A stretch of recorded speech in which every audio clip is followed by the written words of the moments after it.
Hey folks who are currently on the stream, can you just let me know in the chat if the microphone levels are okay?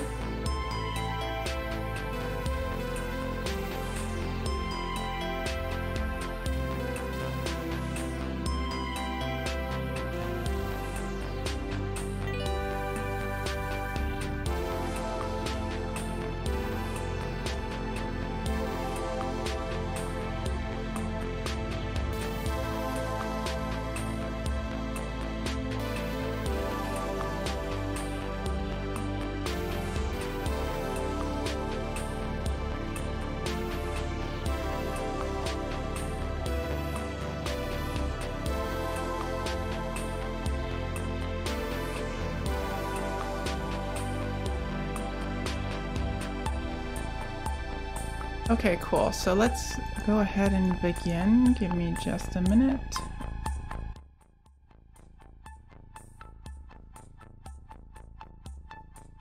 So, welcome everyone. So today we have Hostos Arcade. So this is a showcase event for our capstone course, Game Studio. So we have a 2-year associate's program in game design at Hostos Community College. So students have been working through this program and they finally come up to the final step, which is the capstone project. So the capstone project is a 14-week long game that they've been working on. So students have prepared presentations that they're going to share with you today. So yeah, it's, you know, students make digital games in this program. So hopefully they have some portfolio pieces which will stand out and help them in their future endeavors once they graduate from Hostos. So without further ado, I will go ahead and share those presentations with you. Make sure to participate in the chat. We have all of our developers here with us. So if you have any questions or any thoughts, please let them know. And also, all of the games that we have today, you can find up here at tinyurl.com/GameStudioF21. So they are all hosted on itch.io. You can go ahead and download them or play them in the browser. I encourage you to check them out. So yeah, thank you for coming and let's go ahead and get started.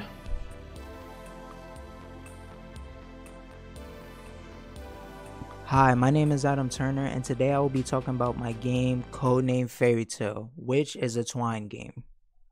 In Codename Fairy Tale, we follow a young girl named Red, short for Little Red Riding Hood, who goes on an adventure to her grandma's house.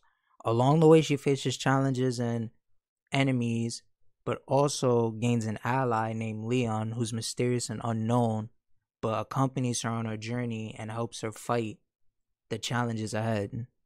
My process was a lot of brainstorming. I didn't have anything too drastic, too crazy. I just really had to sit and think how I wanted the overall aesthetic and flow of the game's story and how I wanted it to play out. I just had to really think things over and over until I got it right. It took me some time to figure out the approach that I wanted to take with this game. I couldn't think of how I wanted it to work. I don't know if I wanted it to be RPG, but I needed something that I was going to complete and actually be interested in. So I just made it a simple storytelling game. Nothing too complex, nothing too extra, simple, straight to the point. I'd say the biggest challenge and goal over time was, at first I wanted to add health bars and stat bars and everything, but implementing it proved to be really challenging to the point that I kind of just tossed it to the side because it just was too much for me and I didn't want to be stressing myself out, losing tons of sleep, being stressed over it. So I just decided to keep it out and just keep it simple and just storytelling. That's why over time I started changing my goals around. I stopped looking so much towards trying to have this crazy, amazing, flashy game and have something that's concrete and actually complete. I'd say I learned coding some different things, like the save and restart aspect in the game, but doing the project as a whole really reinforced doing something you enjoy, because when you don't enjoy something, it's just gonna feel like a drag and In the beginning, when I wasn't really feeling this game, it was so hard to just put everything that I wanted to put down and needed to put down.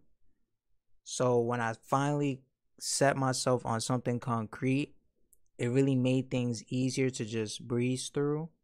That's what really like helped my mind grow in that aspect with making this game. The current state of the game is finished the way I intended it. Everything that's in here is the way I intended it to be. I do not plan to continue this project. It's done, it's finished. And that's Codename Fairy Tale, guys. Thanks for listening. Y'all have a good day. Hey, what's up? I'm Kevin Mejia. I'm in class GD210, and I created a game called Intense Disturbance. Now, you might be asking, what game is this? How it came to be? Well, it's pretty much like this. Basically, during the time September came by, I was just playing a little bit of Silent Hill 4, and I couldn't help myself, but the first thing I thought to my mind, if I was gonna make a game or of some kind, or design or a concept, that would be something based around that, but like in its own thing.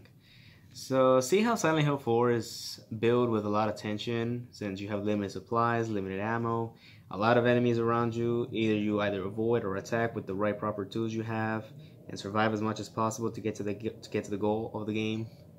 Well, yeah, pretty much something like that. That was piquing my head, and well, when you play these games, it's giving you that tension vibe, that vibe of tension, where you are alone, you have no one to help you. Sure, there'll maybe be some guides there, here and there, but you're on your own from there, and you have to find ways to survive with all the tools you got and everything. So I said, hey, and you never know what lurks in the shadows and the world and this dark nightmarish world, and it's like, hey, that's something I could work with. That's a concept I can totally work with. But now the question was, how would I make the game? Well, I kind of didn't want to go for that exploring type vibe. I wanted to go for like a normal running type vibe. You know, like Subway Surfers, where you're on rails and you can just only move here and there. And that was pretty much the objective of the whole game. Just to find stuff that was, well, not the main objective, I'm sorry, the main design concept of the game, where you're this kid named Jared, and the original concept was he was watching a lot of horror films, but no, it was an old idea that I couldn't work with, and plus the amount of work I had to put on Unity to make this game, well, turns out that I couldn't work with that, so I had to change the story up a little bit. So Jared watches this cursed tape he found on a garage sale. And this garage sale actually had this tape there lying there all day, and Jared buys it, and guess what? The guy says, are you sure you want to buy it? Because I wouldn't recommend it to you. It's not the best thing to buy. You can buy yourself maybe an umbrella. Here's a broken umbrella, or maybe that boring bike there, maybe. But Jared insisted. He says, no, I want that tape. How much? And the guy said $10. He bought it $10. He watched it, and it turns out it was a cursed tape with a bunch of disturbing imagery and disturbing creatures. And that's where it takes a toll on Jared. Jared goes to sleep one day, but the problem is he's now having a lot of nightmares and he can't wake up. He can't escape the dark little world of this cursed VHS tape.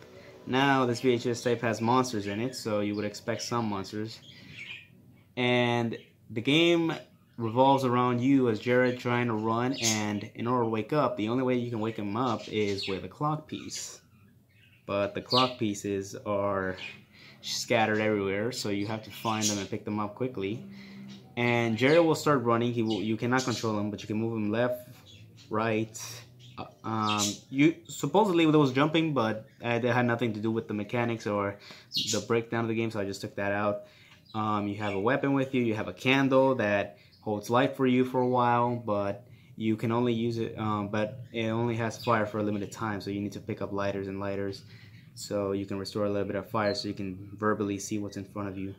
And the weapon, like I said, is a pistol. You just only carry a pistol. Try to shoot down an enemy in front of you as fast as possible. The enemies can sometimes move a little bit around a little too much, and yeah, just pick up your just blue clock pieces at that point. That's it. Just pick up the blue clock piece, and then you'll find this little gateway portal that says goal on it, where you have to enter it and you win. And that's the whole objective. As long as you collect the blue clock pieces, you're good. But after that, that's kind of it, really. That was just an original concept I came up with. It's not the best idea. It's not the best concept. But hey, it was worth it. It was worth it. It was something cool I could work with, and it was fun.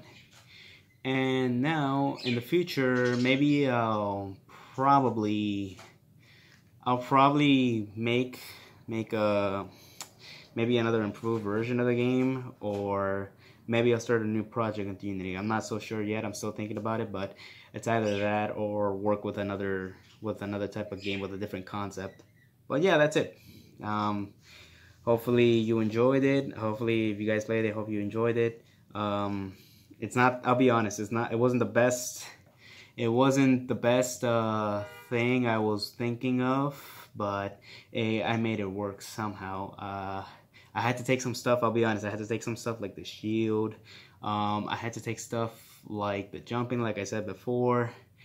And let's see, what else did I miss? And I forgot the other stuff. Oh yeah, some of the enemy types too, I had to take that out because with the crunch time and the tough time I had to go through with Unity at times, well, it's kind of been in the neck. I'll be honest, I learned a lot from using Unity a lot now. I'm still kind of a rookie with this thing, but I'm still understanding a little bit more now with the coding. Blender was also fun. That's where I kind of wanted to make the items and the weapons and the characters and some of the enemies. Pretty much before it was an alpha, it was like shapes, but now with Blender I could make stuff on my own, be creative, and I did. Some of it didn't work, but it's fine. I put in as much as I could, but overall I'm happy with it. It's not the best thing, but I can improve. I can do a lot more and learn with all this stuff I learned in GT210. And maybe in the future, like I said before, I'll maybe still work on it or make another type of game in the future. But for now, I'm content with what I have, and I hope everyone enjoys it, and hopefully you had a fun time with it. And yeah, that's it. That's all I got. So thank you, and well, I'm not really good with at the credits, but hey, hope you enjoyed. Hope you guys have a great Christmas, and yeah, see ya. Take care, peace, and do your best with Unity or whatever it is you're doing. Just keep trying, do your best, because at the end of the day, there's light at the tunnel, and you just got to keep working and working your way through these things. And I'll be honest, this was one of the toughest classes I had to go through, but I matured in a little bit more, and I managed to learn some skills, a lot more skills in Unity than I thought, and it was a wonderful experience. At the end of the day, it was fun, at least, to make your concept of a game and inspiration and make it into a platform like Unity and stuff like that. So that was fun. And Blender too. Blender was too fun. So yeah, that's all. So I hope to learn more in the future, and yeah, get more experience out of it. So yeah, that's it. Thank you.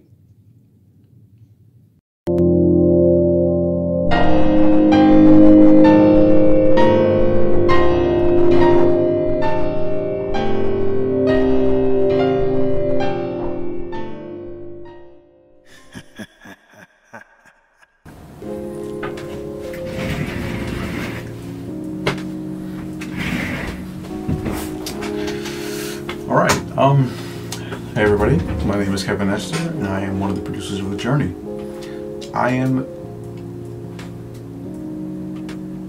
Hold on. You want to go first?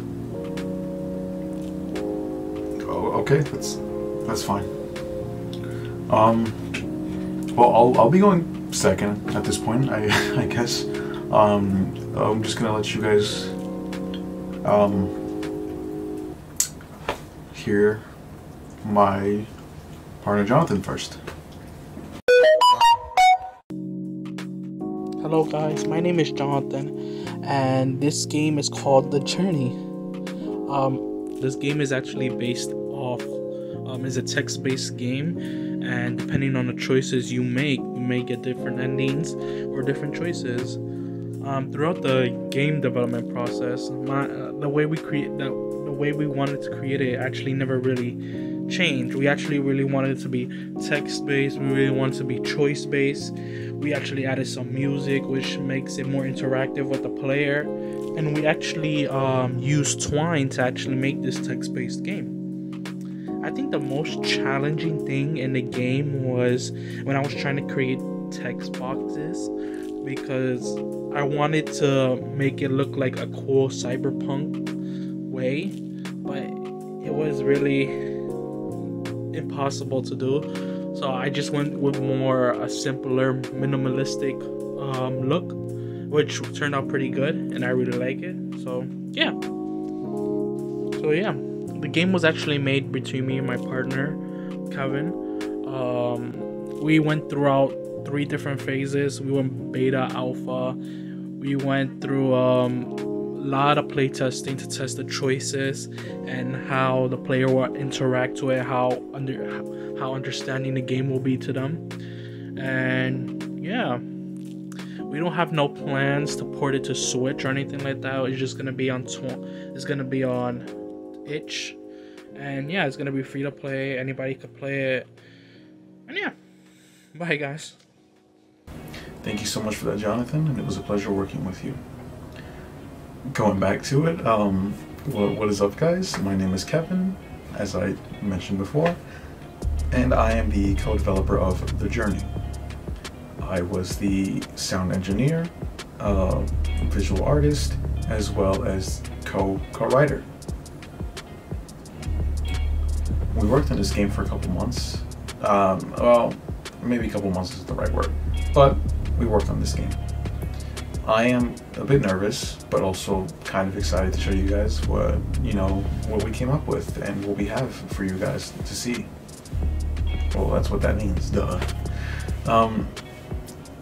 Anyway, moving on. I wanted to see how good of a writer I was, but I also wanted to see how good I can capture certain moods, or how well I can produce a mood or a set tone for this game, which is why I chose to work on it.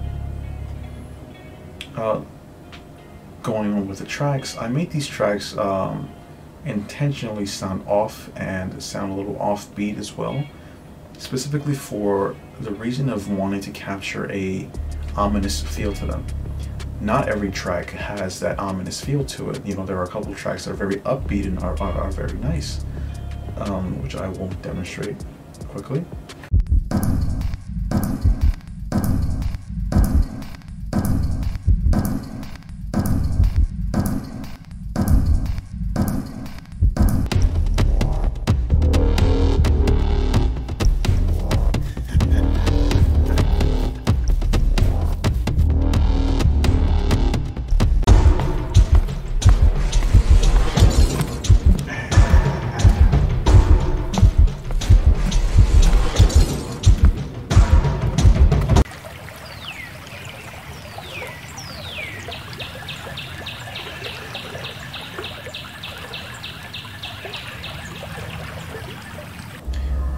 The Journey is a text-based game about a family who goes on a 2-week camping vacation that turns sour rather quickly.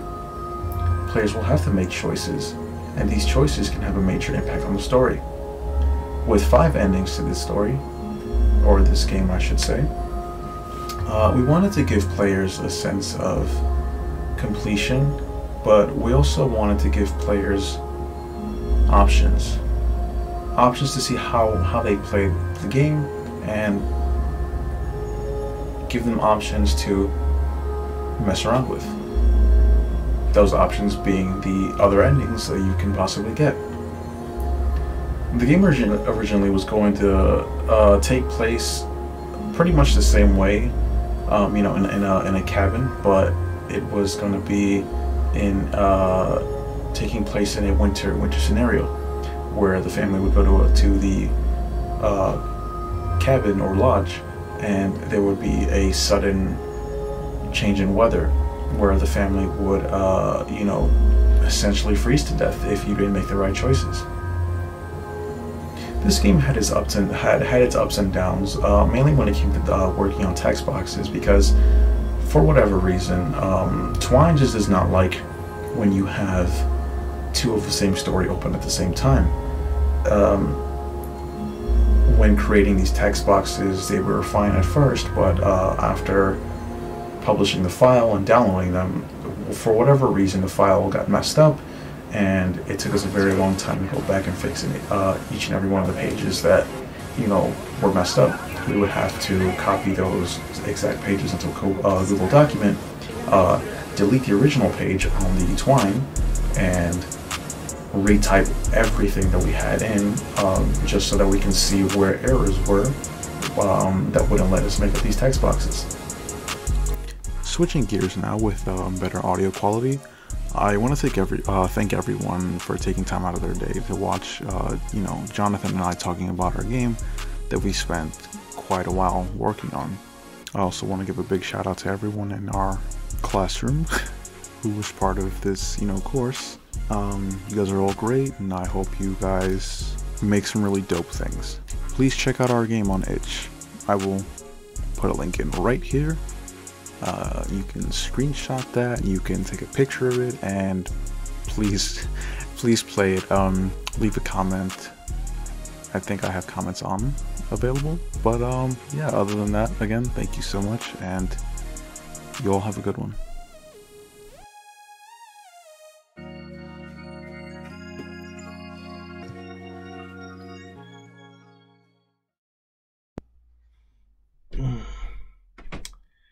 Hello, welcome, and my name is Ishmael, and I am one of the creators of Ronin Trap Souls.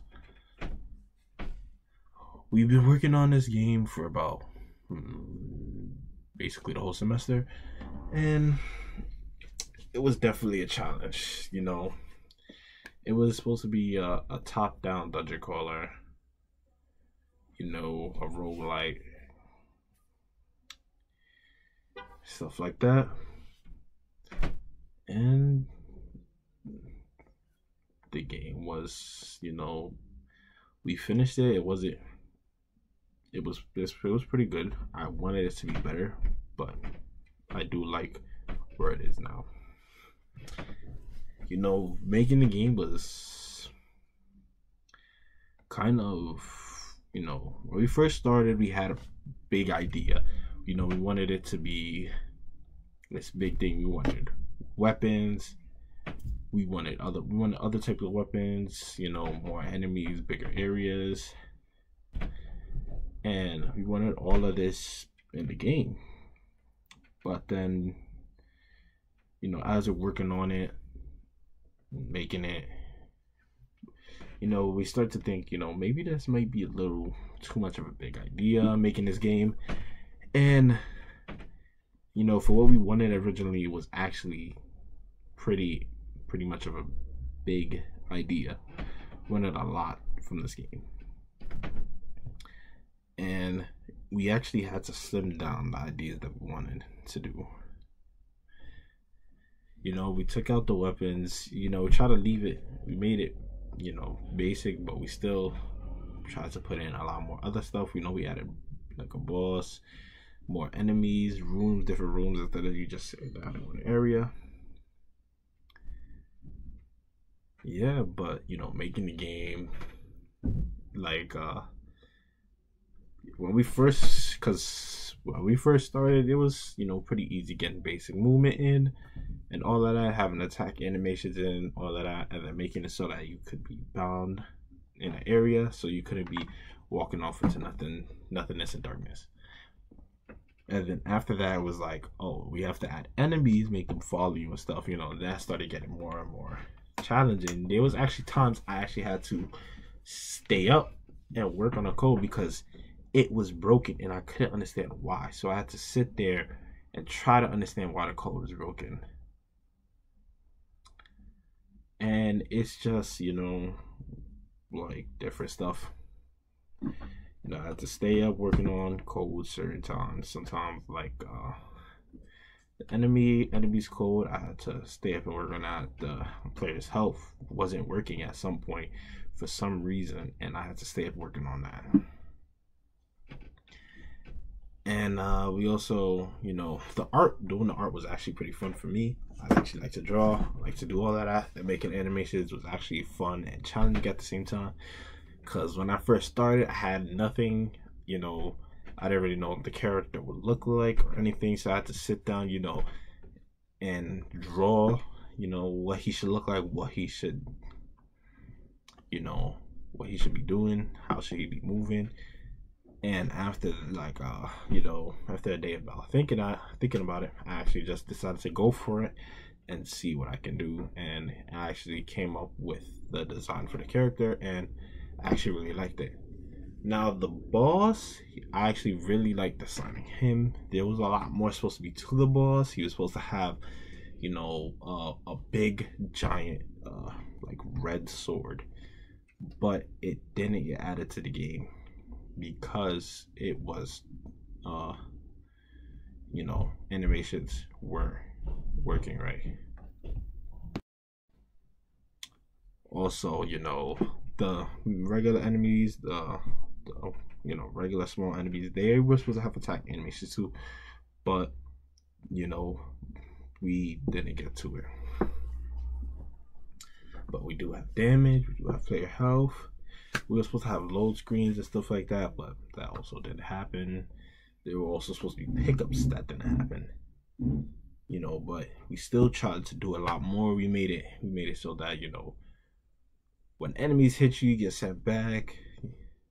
Also, you can knock back enemies as well. They follow you, they chase you. We tried to do a lot more, but we still were pretty upset that we didn't get to do as much as we wanted. But I personally will still update the project as much as I can. But yeah, this was a pretty fun game. My real first actual, I've made 3 games in the past, but this is my first actual game. Others were just small little projects. But yeah, this is our game. It's our game, Ronin Trap Souls, and I'm really proud I worked on this and got to where we were. But still wish we could have added more. Alright, see you guys. Hello everyone, my name is Luis Daniel Gutierrez, and I'm one of the developers for Ronin Trap Souls. Ronin Trap Souls is a 2D roguelike dungeon crawler. Now, I'm sure most of you know, seen, or heard what the process is like when making video games. It is a very long and a bit tedious process. This game had many ideas that sadly had to be scrapped simply because it was either too time consuming or some of the codes just would not work for the game. We had ideas like to make a shop, more weapons, more bosses and enemies, but seeing as we only had 4 to 5 months to make this game, it was really hard to implement all of those things. But we had such a lot of big ideas that, like I said, we wanted to implement, but we just simply couldn't. Because with my game design knowledge, it was difficult. I didn't know all that much. I would usually have to turn to YouTube for most of the code in the game. Our main tool to make this game was Unity, and Unity came already with many problems of its own. The version build was a bit too confusing to figure out, so it was kind of hard to collaborate and send me and the team files and all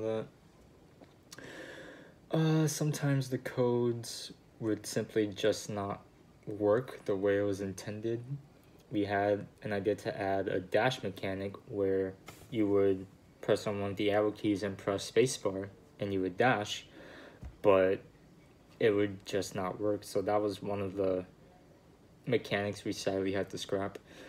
Sometimes it would be something simple code such as health for the enemy or player, or animation, or even something that's more simple like background music and sound effects, seeing as those would be made in another application. We just had to bring them over to Unity, but those were still hard to really figure out and put in. So there's a lot of things missing in the game, sadly. Of course, the challenges weren't really unexpected given me and the team's game knowledge. But overall, this had definitely opened my eyes, and I hope it opens your eyes too, on how, like I said, long and tedious and difficult it is to simply make a game such as Ronin. For the state of the game, personally, it is finished, it is playable, but of course there's, like I said, so many things that can be added and implemented that would just make it better and more polished. But the game is just, it's I'm proud of it the way it is now, really. It's my first game. I'm not gonna, like, shoot for anything so high because this was my first game, as I said. So I'm gonna be proud of it regardless of what state it's in, but of course I would like it to be better. Hopefully, maybe the game will make a comeback, more polished, like I said. The dash mechanic might be there, background music, sound effects, bosses, rooms, more enemies. There's a lot of things, a lot of hope that this game can have if we do come back to it. But that is usually how the game development process goes. It's a lot of ideas being scrapped, a lot of things not working. It's a lot, but it definitely opened my eyes, as I said before. I would probably like to make another game like this, but regardless, I hope everybody enjoys the game to its limited extent. Hopefully you have fun as much as I had making it. Of course, any feedback on the game on its HIO page would be greatly appreciated. It would definitely help us in the long run if and when we do come back to it. So, nonetheless, thank you and have a good day. Welcome to the year of 1979. Take control of an unnamed graffiti artist looking to get their name up. But be on the lookout. You never know what dangers you'll face. Pick up tags at your local game store or Blockbuster on release date. Only on PS1 and Sega Dreamcast.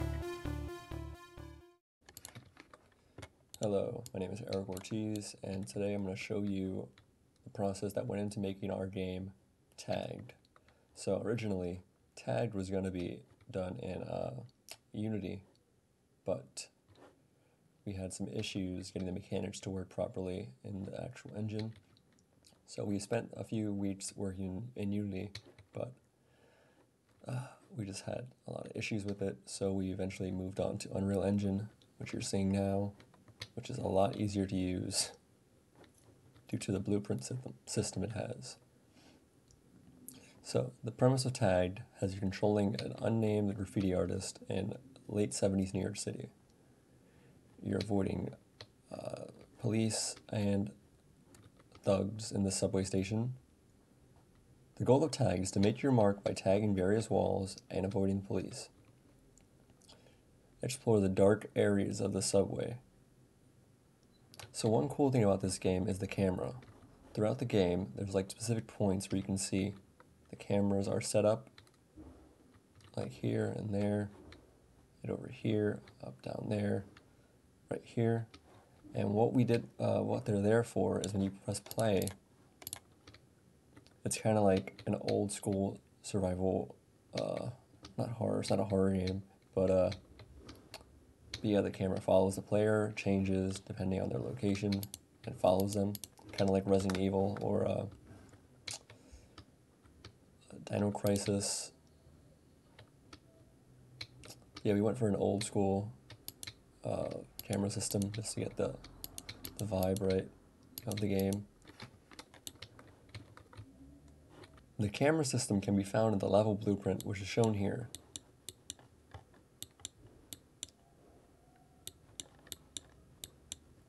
So this is the first camera in the level, second camera, third, fourth, etc., all the way up to 14. So there's 14 cameras in the entire game. And the camera gets the distance to the target and the player, and depending on how close the player is to that camera, it checks, and it switches to that camera.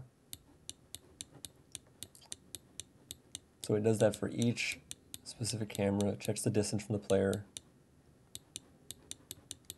You can see that each value is different depending on like how close the camera is to a certain area, because I don't want it to like pull the player in if they're not close enough, which we had an issue with that earlier, but we fixed it.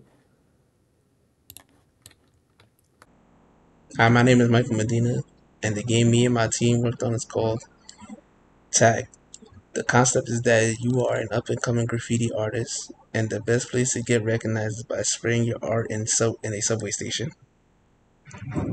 The story of how this game was made is by my teammates' super interest in the aesthetic of the early '80s horror films and the overall gritty atmosphere of New York during that era. So he decided to combine his interests and make a game about it. The thing that changed over time was the game's engine. We switched from Unity to Unreal. The tools we used was Blender to make 3D models of the player, the breakdancer, the cop, the monster, and the spray can. I also took some pictures of subway stations to give our game a more subway feel. Hey, how's it going? My name is Annabelle. I'm one third of the student developers of Tagged. The game basically is you are a street graffiti artist trying to make it big. So you enter the station and try to put your artwork on the walls. Once you complete the objectives, the time of day changes. But as you are tagging, you are confronted by something mysterious in the station and you have to make your way out. So basically this idea came from a group named Eric. He created this idea, which is a fantastic idea. It was very difficult to make as a beginner. We did run into a few mishaps with Unity. We've began this game off programming with Unity. Unity was giving us a little bit of issues with coding. It wasn't running properly, so we decided very, very late to switch engines. So we made it in, we transferred all the assets and the items aesthetically into Unreal Engine 4, which made it look visually appealing and it made it run a lot smoother. Hello everyone, my name is Christopher Alistair and I'm here to talk about my game called The Forgotten House and the concept for it. The concept for the game is that you play as a character named Steve who's end up in this strange house and you must find out how did you end up here, and you will be able to talk to NPCs and basically get more information on how it goes and how like what's going on and how you end up in this old abandoned house that's been forgotten in society. Now, I would like to talk about the story process of my game and how things have changed over the time of developing it. I will say first thing is first is that when developing it, when I was coming up with a story for the game, I kind of had a hard time of basically the best way of saying this is that I kind of didn't focus on the story. I kind of went to the straight of development of the story instead, which kind of hurt me a little bit like in the long run when I was developing it, because instead of coming up with a story, I kind of just went with the game process. I kind of basically went for the game concept instead of like having a story or a plan that will help me along through the game. But how I know that the game was is supposed to be is that you play as a man named Steve, and you wake up in this strange house which has been forgotten for years because you are basically now an adult and you have moved on with your life because you basically used to live in a house that you grew up in as a kid and as a teenager, and recently you have moved out, and basically no one in your family is living in the house, so it's basically abandoned. Now, I would like to say the process and the things that changed because I did kind of change the story a little bit when I was also like doing it and developing it. Um, I know for a fact I had like you were basically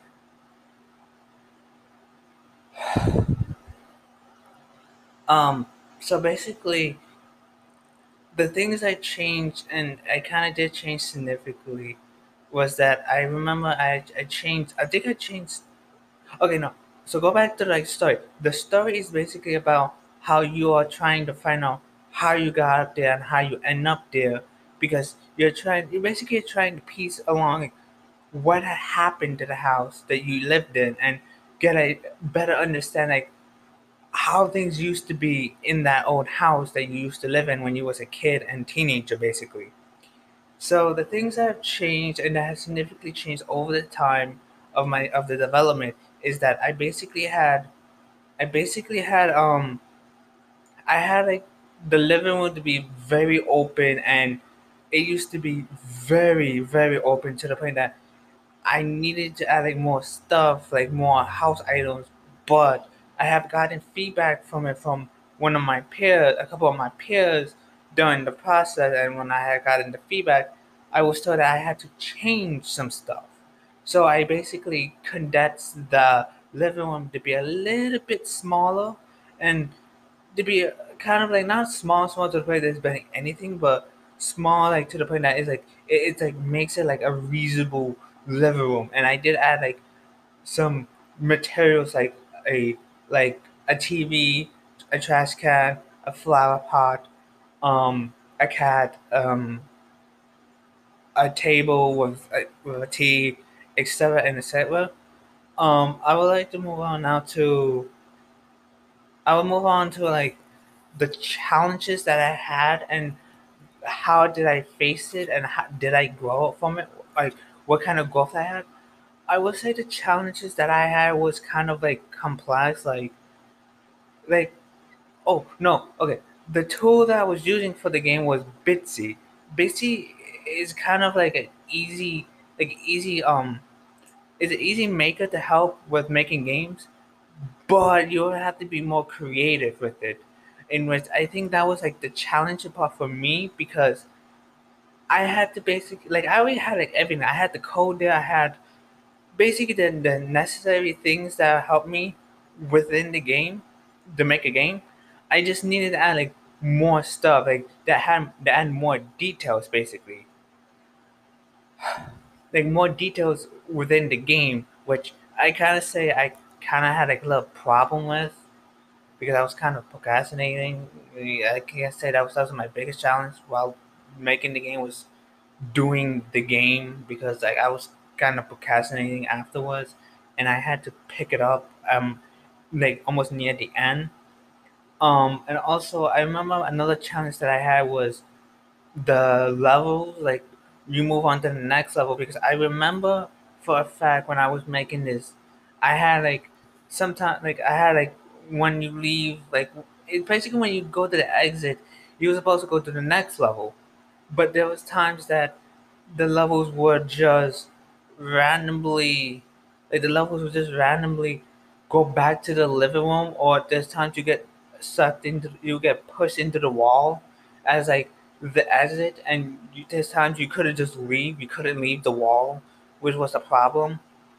And I know for a fact i had I had like to come up with a lot of assets for the game. Some of them are like temporarily and not finalized. But I remember there's like having to make everything from scratch, which was kind of interesting for me, but also kind of a challenge because like I had to make sure everything was separate by duplicating the sprite from Bitsy and implement it in that specific level. Now, the growth I would say for this game, I kind of grew a little bit, and when I mean a little bit, I mean that I didn't realistically improve a lot. I kind of just decided to, I kind of decided to be a little bit lazy to cut some corners. Like instead of making brand new assets, I kind of duplicated them. I reused some assets for my game.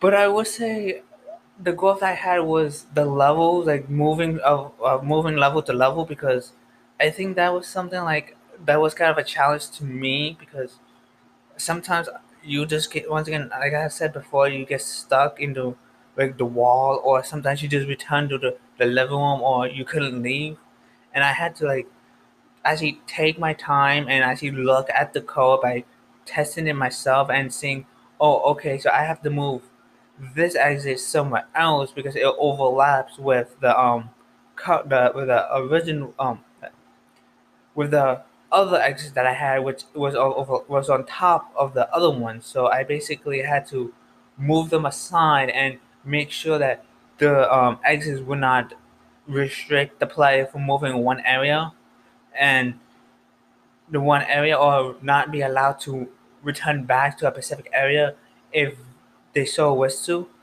I know for a fact that is something I feel like I grew a little, but yeah. Now, I would say the current status of my game is it's not gold. I will 100% admit that it is not perfect. It's not like fully developed. It's like I think the status of my game is like it's underbaked, but it's not that yet. It's not yet ready. It's like I think there's more potential that could come out of it if I had to put more effort into it instead of just like blazing around and just like not worry. Um, because like I feel like that was my biggest downfall within the game.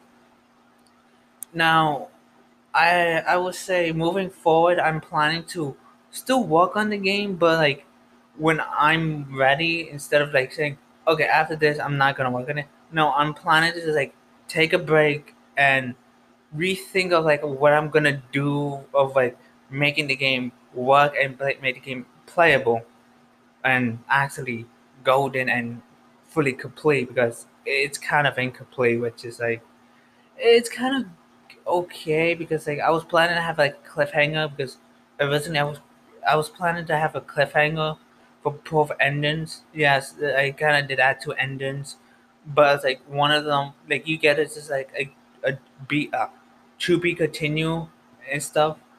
Um, I will say this: I have no plans to submit my game to the festival because it's incomplete and it's not done, and I have no plans of porting any of my game to any console because I don't think it needs to be ported to any console.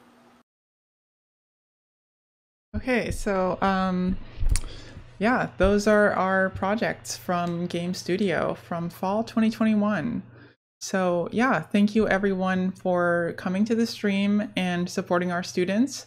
And if you'd like to check out any of these games and give them a play, just go to this URL, tinyurl.com/GameStudioF21 and check them out. So yeah, there's some really cool stuff out there. I know we didn't get a lot of footage, so I strongly encourage you to check it all out.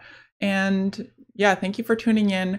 Thank you to our student developers for all of their hard work. And please stay safe out there. I know Omicron is like blowing up right now. So yeah, wear a mask, avoid contact with people generally, and yeah, stay safe, and yeah, have a great holiday season. So thank you all for coming out. So see ya.